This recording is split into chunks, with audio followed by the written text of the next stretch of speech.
Hi friends, मैं शशि कुमार बैरागी आपके अपने YouTube channel learn with Shashi Bairagi में आपका स्वागत करता हूं। फ्रेंड्स, टेंस की दुनिया में आपका स्वागत है। फ्रेंड्स, आपको पता है कि अभी हम टेंस पढ़ रहे हैं, टेंस के प्रकार के बारे में पढ़ रहे हैं, उनके यूजेस के बारे में पढ़ रहे हैं। जैसा कि हमने लास्ट वीडियो में टेंस के बारे में बताया, प्रेजेंट इंडेफिनिट टेंस के बारे में समझाया। फ्रेंड्स, जिन्होंने भी हमारा लास्ट वीडियो नहीं देखा होगा वे आई बटन में जाकर उस वीडियो को देख सकते हैं और समझ सकते हैं। फ्रेंड्स, इस टॉपिक को शुरू करने से पहले मैं आपको बता देना चाहता हूं कि यह टॉपिक आपके लिए बहुत लाभदायक, बेनिफिशियल होने वाला है। आपको मैं आश्वस्त करता हूं कि आप इस टॉपिक को बहुत अच्छे से समझेंगे और कभी नहीं भूलेंगे। और साथ ही साथ आपको मैं एक चीज और बता देना चाहता हूं कि लास्ट वीडियो में हमने प्रेजेंट इंडेफिनिट टेंस के बारे में पढ़ा था और हम इस वीडियो में प्रेजेंट कंटिन्यूअस टेंस के बारे में पढ़ने वाले हैं। हम इस वीडियो में प्रेजेंट इंडेफिनिट टेंस और कंटिन्यूअस टेंस को हम कैसे आसानी से अपने डेली लाइफ में, डेली रूटीन में, डेली कन्वर्सेशन में यूज कर सकते हैं, एक दूसरे से बात कर सकते हैं, कैसे दूसरे से क्वेश्चन कर सकते हैं और आंसर दे सकते हैं, इसके बारे में आपको अच्छे से बताएंगे। तो इस वीडियो में आप अंत तक बने रहें ताकि जो आप सीखे हैं उसको अपने दैनिक जीवन में आप उपयोग कर पाएं और समझ पाएं। फ्रेंड्स, आज हम पढ़ने वाले हैं present continuous tense. Present continuous tense जैसा कि नाम से ही समझ आता है, प्रेजेंट वर्तमान, कंटिन्यूअस जो कि अभी चल रहा है, वर्तमान में जो भी चलते रहता है उसके बारे में हम प्रेजेंट कंटिन्यूअस टेंस में पढ़ते हैं।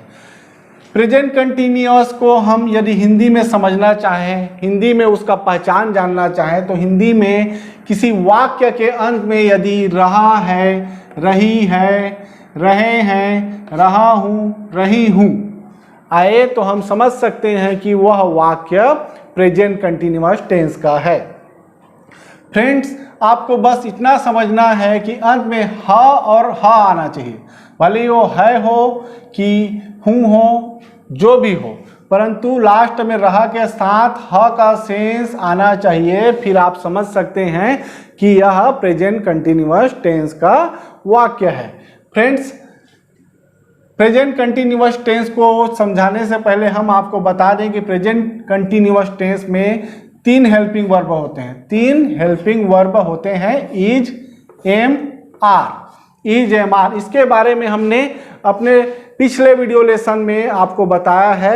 यदि आपको इनका यूज समझना है तो आप आई बटन में जाकर उस वीडियो को देख सकते हैं और अच्छे से समझ सकते हैं। उस वीडियो में आपको यह भी पता चलेगा कि एक वाक्य को नेगेटिव, इंट्रोगेटिव, इंट्रोनेगेटिव में कैसे बनाते हैं।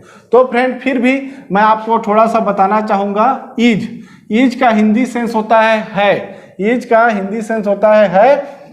और he, she, it, name, any singular, यदि ए सब्जेक्ट किसी वाक्य में आते हैं, he, she, it, name and any singular, तो हम उसके साथ इज का यूज करेंगे। और आई, आई के साथ सिर्फ हम एम का यूज करते हैं और एम का यूज सिर्फ आई के लिए होगा। उसके बाद हमारे पास लास्ट हेल्पिंग वर्ब है are, A R E, are. Are को हम we, you, they, any plural के साथ यूज करते हैं। आपको एनी प्लूरल, एनी सिंगुलर समझना है तो आप उस वीडियो में और अच्छे से समझ सकते हैं। फ्रेंड्स, प्रेजेंट कंटिन्यूअस को अच्छे से समझने के लिए आइए हम कुछ एग्जांपल्स देखते हैं। फ्रेंड्स, हमारे पास यहाँ एक एग्जांपल है, मैं इंग्लिश पढ़ा रहा हूँ। मैं इंग्लिश पढ़ा रहा हूँ। आपको इस सेंटेंस के अंत को देखना है, क्या है, रहा हूँ, जो कि हमारा पहचान है प्रेजेंट कंटिन्यूअस का। रहा हूँ, रही हूँ, तो इसको फॉलो कर रहा है, तो हम समझ सकते हैं यह प्रेजेंट कंटिन्यूअस का वाक्य है और हम इसे इसके रूल के हिसाब से बना सकते हैं। इसको हम अंग्रेजी में ट्रांसलेट करने से पहले आपको मैं इसका अफर्मेटिव का स्ट्रक्चर बताना चाहूंगा। अफर्मेटिव का स्ट्रक्चर देखिए, इसको ध्यान से समझिए। सब्जेक्ट, सब्जेक्ट के बाद हेल्पिंग वर्ब आता है। जैसा कि हमने आपको बताया है, इसके तीन हेल्पिंग वर्ब होते हैं, इज, एम, आर। इज का हिंदी मीनिंग होता है, एम का हूं और आर का है या हो। उसके बाद आता है वर्ब का फोर्थ फॉर्म। वर्ब का fourth form means ING form. किसी भी वर्ब में जब आईएनजी लगाते हैं वह उसका फोर्थ फॉर्म होता है, उसके बाद ऑब्जेक्ट। इस स्ट्रक्चर को हमें फॉलो करके इसको समझना है। देखिए मैं इंग्लिश पढ़ा रहा हूं, मैं सब्जेक्ट आई और पढ़ा रहा हूं। अब इसमें हमारे पास हेल्पिंग वर्ब लेना है और आई के साथ हमने आपको हेल्पिंग वर्ब बताया है एम, परंतु इसको यदि आप जानते भी नहीं हैं तो प्रेजेंट कंटीन्यूअस टेंस इतना सरल है कि आपको यह भी नहीं पता कि कौन सा हेल्पिंग वर्ब कौन से सब्जेक्ट के साथ लगता है, फिर भी आप इसको आसानी से बना सकते हैं। आपको केवल एक बात का ध्यान रखना है कि इसके जो हेल्पिंग वर्ब होते हैं ई जे मार, इसका हिंदी का सेंस क्या है। देखिए यहां पर हिंदी में क्या लिखा है, हूं। आपको पता होना चाहिए हूं को अंग्रेजी में क्या बोलते हैं। तो देखिए हूं को अंग्रेजी में बोलते हैं एम, उसको आपको लिखना है आई एम। और जैसा कि हमने आपको बताया था कि इसमें हेल्पिंग वर्ब के बाद वर्ब लिखते हैं और वर्ब का fourth form means ING form लिखते हैं। तो यहाँ पर वर्ब मींस काम क्या हो रहा है, मैं इंग्लिश पढ़ा रहा हूं, यहाँ पर पढ़ाने का काम हो रहा है, तो पढ़ाना को बोलते हैं टीच, पढ़ाना को बोलते हैं टीच। और जैसा कि हमें यहाँ पर वर्ब का फोर्थ फॉर्म लेना है, fourth form means ING form, तो यहाँ पर हमारे पास टीच वर्ब था, उसमें हम आईएनजी लगाएंगे तो क्या हो जाएगा, teaching. I am teaching, I am teaching. क्या टीच कर रहे हैं, इंग्लिश। क्या पढ़ाने का काम कर रहे हैं, English. I am teaching English, जो कि ऑब्जेक्ट है अंत में। देखिए subject I, helping verb am और वर्ब का फोर्थ फॉर्म टीचिंग और ऑब्जेक्ट इंग्लिश। इस प्रकार से हम इसको ट्रांसलेट कर सकते हैं, बोल सकते हैं। आइए नेक्स्ट एग्जांपल देखते हैं। आप सीख रहे हैं, आप सीख रहे हैं। अब आपको मैं स्ट्रक्चर नहीं बताऊंगा, बिना स्ट्रक्चर के हम पढ़ेंगे। आप सीख रहे हैं, आप यू हैं, देखिए हैं को समझिए। आप यू के साथ हम हमेशा आर हेल्पिंग वर्ब लेते हैं, परंतु आपको पता भी नहीं है, फिर भी कोई दिक्कत नहीं है। यहां पर हमें है का इंग्लिश सेंस जानना है आर, आपका यू है का आर, और सीखना को बोलते हैं लर्न, जो कि यहाँ पर कंटिन्यूअस टेंस है, तो हम वर्ब का आईएनजी फॉर्म लेते हैं, तो लर्न में हो जाएगा लर्निंग। यू आर लर्निंग, आप सीख रहे हैं। आप एक चीज और समझ सकते हैं, यदि आप अच्छे से समझना चाहें तो एक चीज और समझ सकते हैं। जो रहा का सेंस आता है, जहां पर भी रहा का सेंस आता है, रहा को आप आईएनजी के रूप में समझ सकते हैं, रहा को आईएनजी समझ सकते हैं। जैसे मैं खा रहा हूं, खाना के बाद रहा है, खाना को क्या बोलते हैं, ईट, और रहा है उसको आईएनजी समझिए, ईट के साथ आईएनजी को जोड़ दीजिए, ईटिंग। मैं दौड़ रहा हूं, इसमें काम क्या है, दौड़ने का, दौड़ना को क्या बोलते हैं, रन, और उसके बाद रहा हूं आया, रहा को क्या बोलेंगे, आईएनजी, तो रन में आईएनजी जोड़ दीजिए, रनिंग। तो आप जहां पर भी रहा का सेंस आए उसको आईएनजी समझ सकते हैं। फ्रेंड्स को हम नेक्स्ट एग्जांपल देखेंगे। देखिए यहां पर लिखा है वह कॉलेज जा रही है, वह कॉलेज जा रही है, वह कॉलेज जा रही है। देखिए यहां पर रही का सेंस आ रहा है, रही है, तो रही है तो वह लड़की होगी, क्योंकि लड़का होता है, तो यहाँ पर वह कॉलेज जा रहा है होता, तो वह लड़की के लिए हम यूज करते हैं सी, लड़की के लिए यूज करते हैं सी। अब यहाँ पर अंत में हमारे पास है को हम अंग्रेजी में बोलते हैं इज। देखिए सी इज, वह सी है, इज, सी इज। अब उसके बाद हमारे पास जाने का काम हो रहा है, जाना को बोलते हैं गो, GO गो। और जैसे कि आपको मैंने बताया, रहा को हम आईएनजी समझना है, तो गो के साथ आईएनजी लगा दिए तो क्या हो गया, going. She is going to college, कहाँ जा रही है, कॉलेज। जैसे कि मैंने आपको लास्ट वीडियो में भी बताया था, कहीं भी आने जाने के सेंस के लिए हम टू का यूज करते हैं की और के सेंस में। तो फ्रेंड इस प्रकार से हम इस टॉपिक से रिलेटेड कोई भी सेंटेंस आता है तो हम आसानी से बना सकते हैं। बस आपको समझ होना चाहिए कि इज एम आर का हिंदी सेंस क्या होता है। यदि आप स्ट्रक्चर जानते हैं तो बहुत अच्छी बात है, यदि आप नहीं जानते हैं फिर भी आप इसको इस विधि से आसानी से आप बना सकते हैं। हमने आपको दो विधि बताया है, एक स्ट्रक्चर वाइज, एक हमारे सेंस के हिसाब से। तो आप सेंस के हिसाब से भी बना सकते हैं। फ्रेंड्स, हमने प्रेजेंट कंटिन्यूअस के वाक्यों को अफर्मेटिव सेंटेंस बनाना सीखा है। अब हम प्रेजेंट कंटिन्यूअस के वाक्यों को नेगेटिव, इंट्रोगेटिव, इंट्रोनेगेटिव कैसे बनाते हैं, आइए सीखते हैं।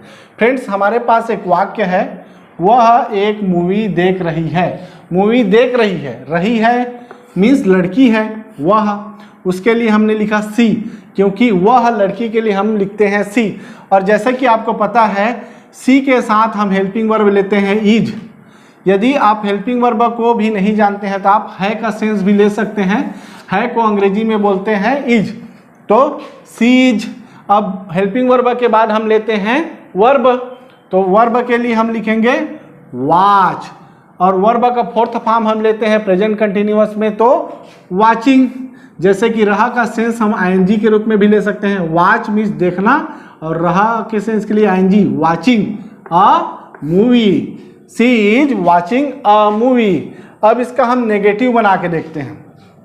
जैसा कि आपको पता है, नेगेटिव के लिए हम जब नॉट लगाते हैं तो नॉट कब आता है, हेल्पिंग वर्ब के बाद। वह एक मूवी देख रही है को हम नेगेटिव बनाएंगे, वह एक मूवी नहीं देख रही है। नहीं देख रही है बनाएंगे तो वह सी है इज, और इज के बाद हमें नहीं के लिए नॉट लगाना है, not. She is not watching a movie. Same to same. क्या वह एक मूवी देख रही है, क्या वह एक मूवी देख रही है, तो आपको पता है जब भी हम इंट्रोगेटिव सेंटेंस बनाते हैं तो हेल्पिंग वर्ब को हम आगे ले आते हैं। तो यहां पर भी हम जो हेल्पिंग वर्ब था उसको आगे ले आए, is she watching a movie, is she watching a movie. यदि हम इसको इंट्रोनेगेटिव भी बनाना चाहें तो इसी की में हम इज सी के बाद नॉट लगा सकते हैं। यहां पर is she not watching a movie. Friends, आपको एक चीज बता देना चाहता हूं, आपको मैं पहले भी बोला हूं कि यदि आपको इंट्रोगेटिव नेगेटिव सेंटेंस कैसे बनाते हैं आपको सीखना है, तो हमारा जो पहला वीडियो लेक्चर था हमने इसी के बारे में बताया था। आप देखना चाहें तो आई बटन पर क्लिक करके आप देख सकते हैं और आसानी से आप समझ सकते हैं। एक बार आप समझ गए तो आपको बार बार जब भी आप टेंस पढ़ें, मॉडल पढ़ें, आपको सीखने की आवश्यकता नहीं पड़ेगी। आप इस प्रकार से किसी भी वाक्य को, किसी भी टेंस का रहे, किसी भी मॉडल का रहे, आप उसको इंट्रोगेटिव नेगेटिव सेंटेंस बना सकते हैं। फ्रेंड्स, अब हम देखेंगे कि इन वाक्यों को, प्रेजेंट कंटिन्यूअस के वाक्यों को और प्रेजेंट इंडिफिनिट टेंस के वाक्यों को हम कैसे अपने दैनिक जीवन में उपयोग कर सकते हैं, कैसे क्वेश्चन आंसर कर सकते हैं, वार्तालाप कर सकते हैं। फ्रेंड्स, आइए देखते हैं कॉमन कन्वर्सेशन। यहां पर एक प्रश्न है, क्या आप भगवान पे विश्वास करते हैं? देखिए अंत में आ रहा है ता है, जो कि प्रेजेंट इंडेफिनिट का इंट्रोगेटिव सेंटेंस है, जो कि प्रेजेंट इंडेफिनिट का इंट्रोगेटिव सेंटेंस है। यदि आप प्रेजेंट इंडेफिनिट को नहीं समझे हैं तो आई बटन में जाकर उस वीडियो को देख सकते हैं। फ्रेंड्स, ये प्रेजेंट इंडेफिनिट का एक क्वेश्चन है, इसका आंसर देना है हमें। पहले तो देखते हैं, इंट्रोगेटिव जो सेंटेंस होता है उससे हम क्वेश्चन करते हैं। देखिए इंट्रोगेटिव सेंटेंस अंग्रेजी का do you believe in God, do you believe in God.